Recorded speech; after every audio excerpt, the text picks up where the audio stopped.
ಹಸ್ತಪ್ರತಿಗಳು ನಾಡಿನ ಸಂಸ್ಕೃತಿಯ ಭಂಡಾರಗಳು, ಸಾಹಿತ್ಯ ಸಂಸ್ಕೃತಿಯ ಸೃಷ್ಟಿಶೀಲ ಉತ್ಪನ್ನಗಳು. ಹಸ್ತಪ್ರತಿಗಳು ಯಾವುದೋ ಕಾಲದಲ್ಲಿ ಬರೆದಿಟ್ಟ ಏಕಗಣಾಕೃತಿಯ ಸ್ಥಿರಪಟ್ಟೆಗಳಲ್ಲ. ಕಾಲಕಾಲದಲ್ಲಿ ಕನ್ನಡ ಸಂಸ್ಕೃತಿಯು ಪುನಾರಚಿತಗೊಳ್ಳುತ್ತಾ ಬಂದ ಚರಪಟ್ಟೆಗಳು. ಹಸ್ತಪ್ರತಿಗಳ ಪರಂಪರೆಯು ಒಂದು ಕಾಲ ಅವಧಿಯಲ್ಲಿ ರಚಿತವಾಗಿರುವ ಕೃತಿಗಳ ಸಂಕಲನವಲ್ಲ, ಕೃತಿ ಸಂಸ್ಕೃತಿ ನಡುವಿನ ಅರ್ಥಪೂರ್ಣ ಸಂಬಂಧಗಳ ಬೆಸುಗೆಯಾಗಿದೆ. ಕನ್ನಡ ನಾಡಿನ ಜನ ಬದುಕಿನ ಪ್ರತೀಕಗಳಾದ ಹಸ್ತಪ್ರತಿಗಳ ಅಧ್ಯಯನವು ಕನ್ನಡ ಪರಂಪರೆಯ ಅಧ್ಯಯನ ಗುರುತಾಗಿದೆ. ಇಂತಹ ಹಸ್ತಪ್ರತಿಗಳ ಪ್ರದರ್ಶನವು ಕಂಡುಬಂದಿದ್ದು ಬಾಗಲಕೋಟೆಯ ಸರ್ಕಾರಿ ಪ್ರಥಮ ದರ್ಜೆ ಕಾಲೇಜಿನಲ್ಲಿ ಎಂಪಿ ಕನ್ನಡ ವಿಶ್ವವಿದ್ಯಾಲಯ ಹಸ್ತಪ್ರತಿ ವಿಭಾಗ ಹಾಗೂ ಸರ್ಕಾರಿ ಪ್ರಥಮ ದರ್ಜೆ ಕಾಲೇಜು ನವನಗರ ಇವರ ಸಂಯುಕ್ತ ಆಶ್ರಯದಲ್ಲಿ ನಡೆದ ಅಖಿಲ ಕರ್ನಾಟಕ 22ನೇ ಹಸ್ತಪ್ರತಿ ಸಮ್ಮೇಳನದಲ್ಲಿ. ಇಲ್ಲಿ ವಿದ್ಯಾರ್ಥಿಗಳಿಗೆ ಹಸ್ತಪ್ರತಿ ಹುಟ್ಟು, ರಚನೆ, ಮಹತ್ವ, ಅವುಗಳ ಪರಂಪರೆ, ಹಸ್ತಪ್ರತಿಗಳು ಕೇವಲ ಸಾಹಿತ್ಯವಲ್ಲ, ಇತಿಹಾಸ, ಸಂಸ್ಕೃತಿ ಮತ್ತು ನೀತಿಕಾರರ ಕಾಲದ ಭಾಷಿಕ ಸ್ವರೂಪವನ್ನು ತಿಳಿಯಲು ಸಹಕಾರಿಯಾಗಿವೆ. ಕನ್ನಡ ಸಾಹಿತ್ಯ ಸಂಸ್ಕೃತಿಯ ಅಸ್ಮಿತೆಯಾಗಿವೆ ಎಂದು ಹಂಪಿ ಕನ್ನಡ ವಿಶ್ವವಿದ್ಯಾಲಯದ ಹಸ್ತಪ್ರತಿ ವಿಭಾಗದ ಮುಖ್ಯಸ್ಥರಾದ ಡಾಕ್ಟರ್ ವೀರೇಶ್ ಬಡಿಗೇರವರು ವಿದ್ಯಾರ್ಥಿಗಳಿಗೆ ತಿಳಿಸಿದರು. ಕಾಲೇಜಿನ ಪ್ರಾಚಾರ್ಯ ಅರುಣ್ಕುಮಾರ್ ಗಾಳಿ ಮಾತನಾಡಿ, ಹಸ್ತಪ್ರತಿಗಳು, ಅವುಗಳ ಇತಿಹಾಸ ಮತ್ತು ಮಹತ್ವ, ನಾಡಿನ ಪರಂಪರೆಯ ಜ್ಞಾನವನ್ನು ತಿಳಿಯಲು ನಮ್ಮ ಕಾಲೇಜಿನ ವಿದ್ಯಾರ್ಥಿಗಳಿಗೆ ಸಮ್ಮೇಳನ ಒಂದು ಸದಾ ಅವಕಾಶ ಎಂದರು. ಈ ಸಂದರ್ಭದಲ್ಲಿ ಸಮ್ಮೇಳನ ಅಧ್ಯಕ್ಷರಾದ professor Mallepuram G Venkatesh, Siddaramanahalli, S G Koti, doctor Chandrashekhar Kalanur, Sangamesh Bali, Sampath Lamani, Neelappa ಕುರಿ, ಸಂತೋಷ್ ಕಾಳನೂರ್, ಪ್ರಸಪ್ಪ ತಳವಾರ್ ಸೇರಿದಂತೆ ವಿದ್ಯಾರ್ಥಿಗಳು ಭಾಗವಹಿಸಿದರು.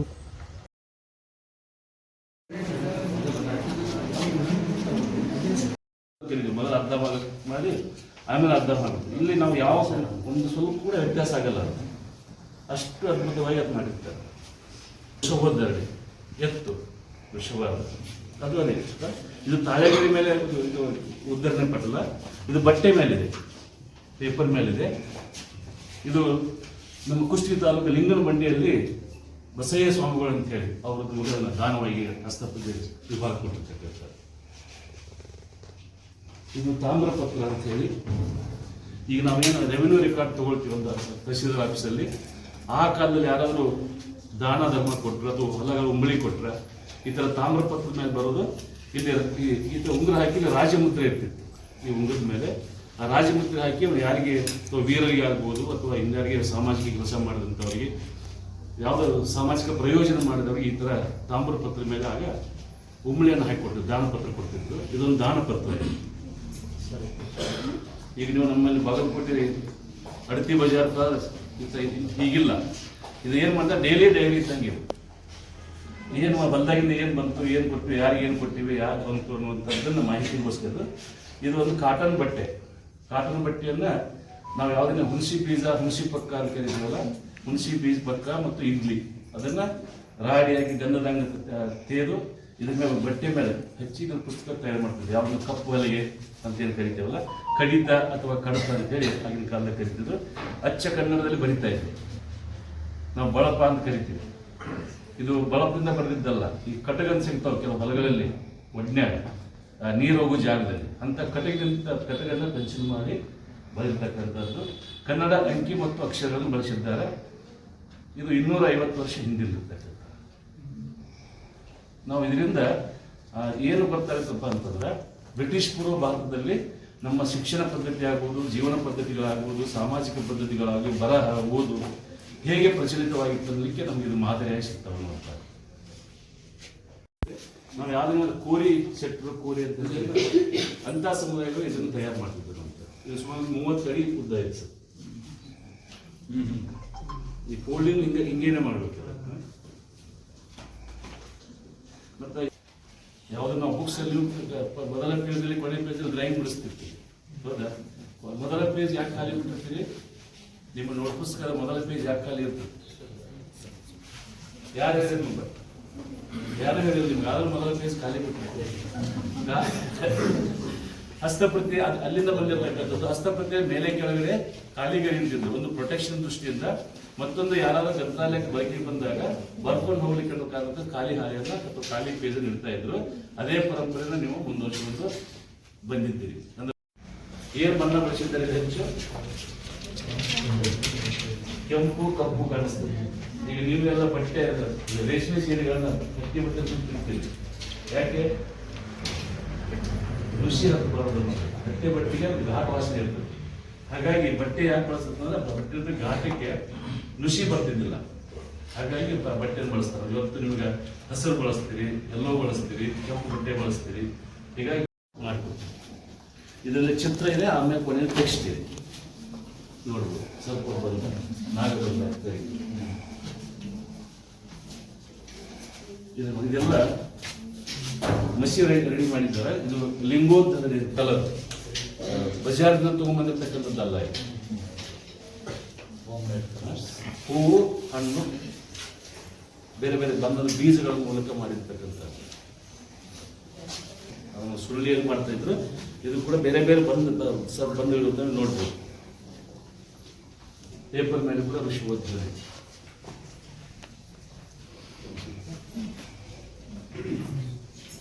ಈಗ ನಿಮ್ಮೆಲ್ಲ ರಾಶಿಗಳು ಎಲ್ಲ ಪ್ರಾಣಿ ಪಕ್ಷಿಗಳಿದ್ದಾವೆ ಹೌದಾ? ವೃಶ್ಚಿಕ, ಮೀನ, ಹೌದಾ?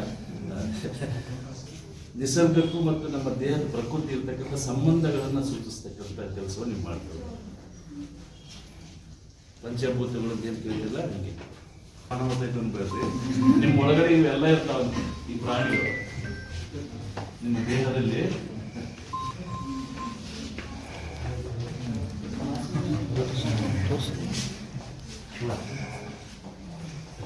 ಗೋಮುಖ ವ್ಯಾಕರಣ ಪದ ಬಳಸ್ತಾರೆ.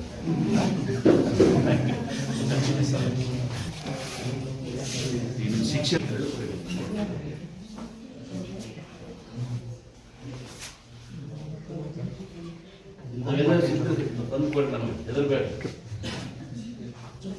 ನಾನು ಡಾಕ್ಟರ್ ಅರುಣ್ಕುಮಾರ್ ಗಾಳಿ ಅಂತ ಇಲ್ಲಿ ಸರ್ಕಾರಿ ಪ್ರಥಮ ದರ್ಜೆ ಕಾಲೇಜು ನವನಗರ ಬಾಗಲಕೋಟೆಯಲ್ಲಿ ಪ್ರಾಂಶುಪಾಲನ ಕೆಲಸ ಮಾಡ್ತೇನೆ.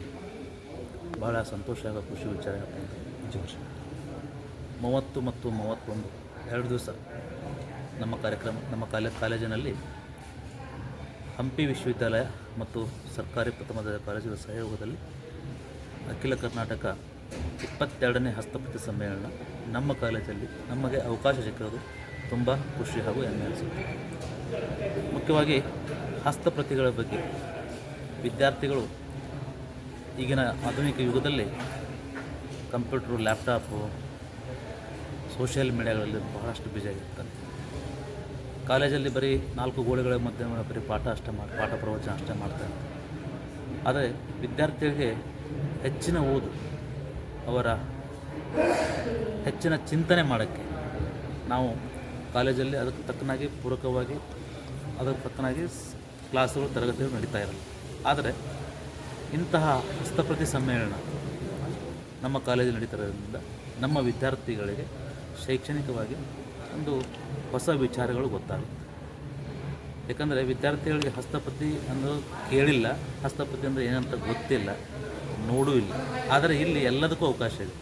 ಸ್ವತಃ ವಿದ್ಯಾರ್ಥಿಗಳು ಅವ್ರ ಕೈಯಲ್ಲಿ ಹಿಡ್ಕೊಂಡು ಹಸ್ತಪ್ರತಿಗಳನ್ನ ಹಿಡ್ಕೊಂಡು ಅದನ್ನು ನೋಡಿ, ಓದಿ, ಅರ್ಥ ಮಾಡಿಕೊಂಡು ಆಮೇಲೆ ನಮ್ಮ ಪ್ರಾಚೀನ ಕಾಲದ ಪರಂಪರೆ ಹೇಗಿತ್ತು, ಕಲೆ ಹೇಗಿತ್ತು, ಸಾಹಿತ್ಯ, ಸಂಸ್ಕೃತಿ ಹೇಗಿತ್ತು, ಯಾವ್ಯಾವ ಥರ ನಮ್ಮ ಹಿರಿಯರು ವೈಜ್ಞಾನಿಕವಾಗಿ ಎಷ್ಟು ಮುಂದುವರೆದಿದ್ದರು ಅನ್ನೋದು ವಿದ್ಯಾರ್ಥಿಗಳಿಗೆ ಭಾಳ ಕುತೂಹಲ ಮೂಡಿಸ್ತದೆ. ಹಾಗೆಯೇ ಬಹಳಷ್ಟು ವಿದ್ಯಾರ್ಥಿಗಳು ಕುತೂಹಲದಿಂದ ಅದನ್ನು ನೋಡಿ, ಓದಿ ಮುಂದೆ ನಾವು ಕೂಡ MA ಅಥವಾ MA ಕನ್ನಡ ಅಥವಾ MA ಹಿಸ್ಟ್ರಿ ಎಲ್ಲ ಮಾಡಿದರೆ ಸಂಶೋಧನೆ ಮಾಡಬಹುದು ಅನ್ನೋದು ವಿದ್ಯಾರ್ಥಿಗಳಿಗೆ ಇದನ್ನು ತುಂಬ ಅನುಕೂಲ ಆಗಿದೆ.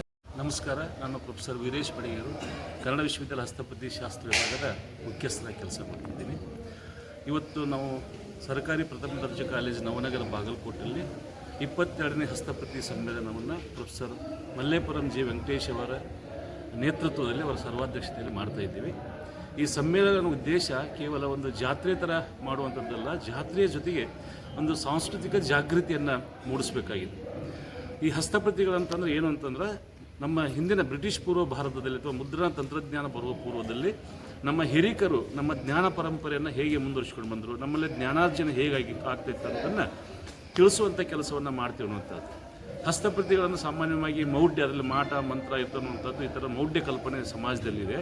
ಹಸ್ತಪ್ರತಿಗಳಲ್ಲಿ ಮೌಢ್ಯ ಅಥವಾ ಮಾಟ ಮಂತ್ರ ಪರಿಕಲ್ಪನೆ ಇರಲ್ಲ. ಅದರಲ್ಲಿ ವಚನ ಸಾಹಿತ್ಯ, ತತ್ವಪದ ಸಾಹಿತ್ಯ, ಕನ್ನಡ ಸಾಹಿತ್ಯ, ಹೀಗೆ ಜನರಿಗೆ ಉಪಯೋಗವಾಗ್ತಕ್ಕಂಥ, ಜನರಿಗೆ ಮೆಂಟಲ್ ಸ್ಟೆಬಿಲಿಟಿ ಕೊಡ್ತಕ್ಕಂಥ ಒಂದು ಸಾಹಿತ್ಯ ಇದೆ ಅನ್ನೋದನ್ನು ಈ ಮೂಲಕ ಜಾಗೃತಿ ಮಾಡ್ತಕ್ಕಂಥ ಕೆಲಸವನ್ನು ಹಸ್ತಪ್ರತಿ ಶಾಸ್ತ್ರ ವಿಭಾಗ ಮಾಡ್ತಾಯಿದೆ ಅನ್ನೋದು.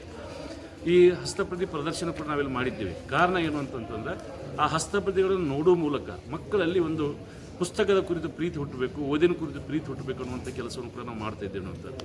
ಹೀಗೆ ಹಸ್ತಪ್ರತಿ ಸಮ್ಮೇಳನವನ್ನು ಸಂಘಟಿಸುವ ಮೂಲಕ ಒಂದು ಸಾಂಸ್ಕೃತಿಕ ಜಾಗೃತಿಯನ್ನು, ಜ್ಞಾನದ ಜಾಗೃತಿಯನ್ನು, ಅರಿವಿನ ಜಾಗೃತಿಯನ್ನು ನಾವು ಮಾಡ್ತಾ ಇದ್ದೇವೆ ಅನ್ನುವಂಥದ್ದು. ಈಗ ಇದರ ಸಂರಕ್ಷಣೆ ಭಾಳ ಇಂಪಾರ್ಟೆಂಟ್. ಯಾಕಂದರೆ ಕೆಲವು ಪ್ರಮಾಣಗಳ ಇದ್ರೂ ಕೂಡ ಕೊಡ್ತಾ ಇಲ್ಲ, ಕೆಲವು ಕಡೆ ಎಲ್ಲ ವೇಸ್ಟ್ ಆಗಿಬಿಟ್ಟವ. ಮತ್ತು ಇದ್ದಂತಹವುಗಳನ್ನು ಉಳಿಸ್ಕೊಳ್ಳಿಕ್ಕೆ ಏನಾಗಿದೆ ಅಂತಂತಂದ್ರೆ ಸುಮ್ಮನೆ ಇದ್ರೆ ಹಂಗೆ ಬಿಟ್ಟಿರ್ತಾರೆ. ನಾವು ಹೋಗಿ ಕೇಳಿದ ತಕ್ಷಣ ಅದರಲ್ಲಿ ಇಲ್ಲದೇ ಇರತಕ್ಕಂಥ ನಮ್ಮ ಮನ್ಯಾಗ ಆಸ್ತಿ ಇದೆ, ಇದರಲ್ಲಿ ಏನೋ ನಿಧಿ ಇದೆ ಅನ್ನುವಂಥ ತಪ್ಪು ಕಲ್ಪನೆ ಇದೆ. ಆದರೆ ಜನವರನ್ನು ಮನಸ್ಸೊಲಿಸ್ತಕ್ಕಂಥ ಕೆಲಸ ಸರ್ಕಾರ ಮಾಡಬೇಕಾಗುತ್ತೆ ಮತ್ತು ಜನಪ್ರತಿನಿಧಿಗಳು ಮಾಡಬೇಕಾಗುತ್ತೆ. ಈಗ ಕನ್ನಡ ವಿಶ್ವವಿದ್ಯಾಲಯದಲ್ಲಿ ಸುಮಾರು 3,000ಕ್ಕೂ ಹೆಚ್ಚು ಹಸ್ತಪ್ರತಿಯನ್ನು ನಾವು ಸಂಗ್ರಹ ಮಾಡಿದ್ದೀವಿ. ಅದೇ ಥರ ಶಿವಯೋಗ ಮಂದಿರದಲ್ಲಿದ್ದಾವೆ, ಅದೇ ಥರ ಗುಲ್ಬರ್ಗ ವಿಶ್ವವಿದ್ಯಾಲಯದಲ್ಲಿ, ಹೀಗೆ ಬೇರೆ ಬೇರೆ ಮಠಗಳಲ್ಲಿ ಮತ್ತು ಯೂನಿವರ್ಸಿಟಿಗಳಲ್ಲಿ ಇದ್ದಾವೆ. ಸರ್ಕಾರ ಹೆಚ್ಚಿನ ಅನುದಾನ, ವಿಶೇಷವಾಗಿ ಹಸ್ತಪ್ರತಿ ಸಂಗ್ರಹಣೆಗೆ ಎಂದೇ ವಿಶೇಷ ಅನುದಾನವನ್ನು ತನ್ನ ಈ ವರ್ಷದ ಬಜೆಟ್ನಲ್ಲಿ ಒಂದು ವಿಶೇಷ ಅನುದಾನವನ್ನು ಕೊಟ್ಟರೆ ಖಂಡಿತ ಕರ್ನಾಟಕದ ಸಂಸ್ಕೃತಿಯನ್ನು, ಕರ್ನಾಟಕದ ಹಸ್ತಪ್ರತಿ ಉಳಿಸುವ ಮೂಲಕ ಭಾಳ ದೊಡ್ಡ ಜನಜಾಗೃತಿಯನ್ನು ಮಾಡಿದಂಗೆ ಆಗುತ್ತೆ. ಸರ್ಕಾರ ಮೊದಲು ಇಂಥ ಕೆಲಸಗಳಿಗೆ ಆದ್ಯತೆ ಕೊಡಬೇಕಂತ ನಾನು ವಿನಂತಿಸಿಕೊಳ್ತಾ ಇದ್ದೀನಿ. ಡಿಜಿಟಲೈಸೇಷನ್ ಅವಶ್ಯಕತೆ ಇದೆ. ಹೌದು, ಖಂಡಿತ ಹಸ್ತಪ್ರತಿಗಳನ್ನು ಭೌತಿಕವಾಗಿ ಸಂರಕ್ಷಿಸೋದು ಎಷ್ಟು ಪ್ರಮುಖವಾಗಿದೆಯೋ ಅವುಗಳನ್ನು ಆಧುನಿಕ ಸಂದರ್ಭದಲ್ಲಿ ಗಣಕೀಕರಣಕ್ಕೆ ಒಳಪಡಿಸ್ತಕ್ಕಂಥ, ಅದನ್ನು ಡಿಜಿಟಲೈಸೇಷನ್ ಇವತ್ತು ಕರಿತಿದ್ದೀವಲ್ಲ, ಆ ಗಣಕೀಕರಣಕ್ಕೆ ಒಳಪಡಿಸುವ ಮೂಲಕ ಅದರಲ್ಲಿ ಭಾಷೆ, ಸಂಸ್ಕೃತಿ, ಲಿಪಿಯನ್ನು ಉಳಿಸಬೇಕಾಗಿದೆ. ಮತ್ತು ಮುಂದಿನ ತಲೆಮಾರಿಗೆ ನಾವು ಜ್ಞಾನವನ್ನು ಹಂಚಬೇಕಾದ್ರೆ ಅದರ ಗಣಕೀಕರಣ ಪ್ರಕ್ರಿಯೆ ಭಾಳ ಮುಖ್ಯವಾಗಿದೆ. ಹಾಗಾಗಿ ವಿಶೇಷ ಅನುದಾನವನ್ನು ಈ ವರ್ಷದ ಆರ್ಥಿಕ ಆಯವ್ಯಯದಲ್ಲಿ ಸರ್ಕಾರ ಕೊಟ್ಟರೆ ಖಂಡಿತ ಕರ್ನಾಟಕಕ್ಕೆ ಒಂದು ಸಾಂಸ್ಕೃತಿಕ ಕಿರೀಟ ಬಂದಂಗೆ ಆಗುತ್ತೆ ಅನ್ನುವಂಥದ್ದು ನನ್ನ ಅಭಿಪ್ರಾಯ.